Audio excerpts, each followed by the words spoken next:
সকলকেই অভিনন্দন। আজ আমি আপনাদের সামনে তুলে ধরব শিশুরা কেন ছুটে কাজের সন্ধানে। বিস্তারিত দেখুন ভিডিও চিত্রে। তোমরা এই অল্প বয়সে চা খাও কেন? ভালো লাগে। ভালো লাগে। কি চা খাও? রং চা খাও। তোমরা এই দোকানে কাজ করো? তুমিও কাজ করো? কতদিন ধরে কাজ করো? কাজ করি প্রায় 1 বছর। 1 বছর ধরে। তোমার নাম কি? মুনাব্বির। তোমার নাম? একটা। লেখাপড়া করো না? না। তুমিও করো না? কেরে করো না? পয়সার অভাবে। পয়সা নাই? না। তোমার বাপ গরিব। তোমারও? তুমিও চা খাইতেছ? চা খাইলে ক্ষুধা মিটে? মিলে। আব্বু আম্মু নাই? আছে। লেখাপড়া করো না? না, টাকার অভাবে করতে পারি না। টিয়ার লেগে লেখাপড়া করো না? মিথ্যা কথা না? না। কেউ শিখাই দিছে? না। আসলে কি এই অবনটনের কারণে এরা কাজ করে? নালি মুচানি শুধু আনায় তালতো প্রভাব শুধু অভাবে সরকার এত সুযোগ সুবিধা দিচ্ছে তারপরেও অভাব।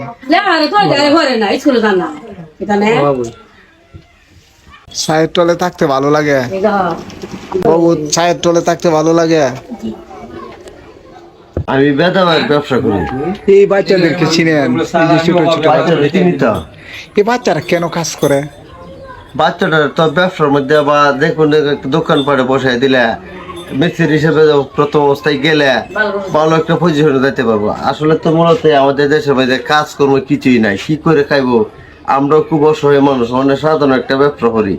ফুটপাতের মতো কেউ টিসে হরে যে এই ব্যবসা করা হচ্ছে, এই ব্যবসা করার মতো তো তরিও নাই।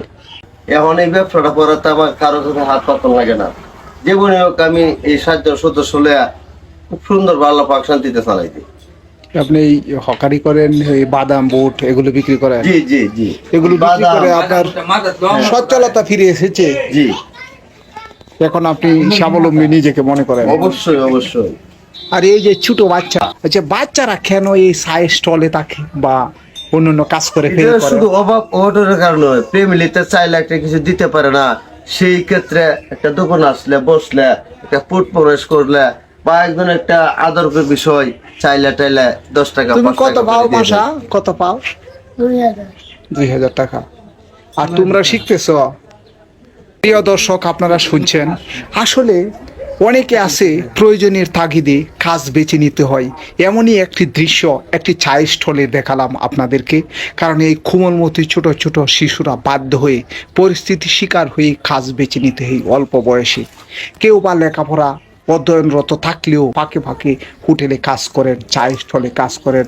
আসলে ওদের দেখলেই মনে হয় অভাব যেন তাদের পিছু ছাড়ে না। এইসব সংসারের অভাবের তাড়নায় মূলত ওরা কাজ বেছে নেয়।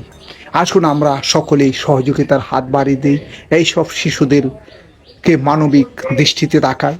তারাও মানুষ, যাতে লেখাপড়া করে ভালো কিছু করতে পারে এই প্রত্যাশা ব্যক্ত করি এবং সেই অনুযায়ী আমরা সকলে তাদের দিকে সহযোগিতার হাত বাড়িয়ে দিই।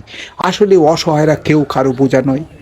যারা বিত্তশালী আছেন তারা যদি সহযোগিতার হাত বাড়িয়ে দেন তাহলে ঘুচে যাবে তাদের অভাব অনটন, ফিরে পাবে তাদের পরিবারের সুখ স্বাচ্ছন্দ্য। এমনই কথা বললেন একজন হকারিও, যিনি এই ক্ষুদ্র ব্যবসা করে সচ্ছলতা ফিরে পেয়েছেন। কিছুদিন পূর্বে তার কঠিন একটা সার্জারি হয়েছে, বাইপাস সার্জারি। এটাতে খোদা তাকে বাঁচিয়ে রেখেছেন। এখন তিনি এই ব্যবসা করে নিজেকে সচ্ছল মনে করেন। আপনার নামটা কি? মোহাম্মদ ইব্রাহিম। বাড়ি? বাড়ির শাহজাহানপুর বাগপাড়া, টানা থানা অনেকলি। এই পৃথিবীতে প্রত্যেকে আমরা পরের তরে, মানুষ মানুষের জন্য। আসুন আমরা সবাই মিলে ভালো থাকি, এই শুভকামনা সব সময় সকলের তরে। আল্লাহ হাফেজ।